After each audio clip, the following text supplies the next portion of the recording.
আপনি কি চান যে আল্লাহ রাব্বুল আলামিন আপনার সকল দোয়াকে কবুল করে নেক? তাহলে আপনাকে করা উচিত একটি ছোট্ট আমল, আর যা আপনাদেরকে এখনই জানানো হবে।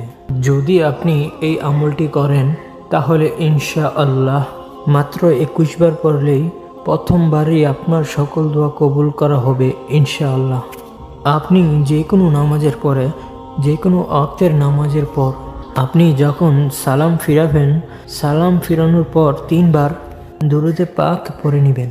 3 বার দুরুদ শরীফ পড়ার পর আপনি সেজদাতে মাথা রেখে 21 বার ইয়া রহমান রাহিমিন, ইয়া রহমান রাহিমিন, ইয়া আরহামার রাহিমিন এই আমলের পর আল্লাহ রাব্বুল আলামিন আরশের ফেরেশতাদেরকে পাঠিয়ে দেন, যারা আপনার সকল ধরনের সমস্যাগুলো এবং চিন্তা দূর করে দেয়।